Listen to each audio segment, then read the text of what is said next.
৫ August হাসিনার লজ্জাজনক পতনের পর থেকে বাংলাদেশের উপর প্রত্যক্ষ এবং পরোক্ষ চাপ সৃষ্টি করে চলেছে ভারত।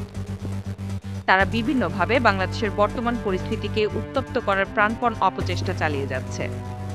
সীমান্তে বিএসএফ অনেক আগে থেকে বিভিন্ন অপকর্ম চালিয়ে আসছে। বাংলাদেশি নাগরিকদের ধরে নিয়ে মারধরের পর হত্যা, আবার কখনো দূর থেকে গুলি করে হত্যা করছে। বাংলাদেশের ভূখণ্ডে এসে বাংলাদেশিদের চাষাবাদে বাধা দেয়া এবং তুলে নিয়ে মারধরের মতো অত্যাচার হরহামেশাই করছে বিএসএফ। তবে ইদানিং বাংলাদেশকে চাপে রাখার নতুন কৌশল হিসেবে সীমান্ত দিয়ে পুশিং করছে, যার মধ্যে রয়েছে শিশু, নারী, পুরুষ, বৃদ্ধ। রাতের আঁধারে সীমান্ত দিয়ে ভারতীয় নাগরিক বাংলাভাষী মুসলমানদের পুশিং করা সম্পূর্ণভাবে একটি বেআইনি কাজ। বিএসএফ এর পুশিংয়ের শিকার অনেকের পরিচয় সঠিকভাবে জানা যাচ্ছে না। মূলত বাংলাদেশকে যেনতেনভাবে অস্থির করার ষড়যন্ত্রের অংশ হিসেবে এই পুশিং কার্যক্রম চালাচ্ছে ভারত। গত ২ দিনে মোট ৩৬ জনকে পুশিং করেছে ভারত। বুধবার চাঁপাইনবাবগঞ্জ জেলার শিবগঞ্জ সীমান্ত দিয়ে ২০ জনকে পুশিং করেছে বিএসএফ।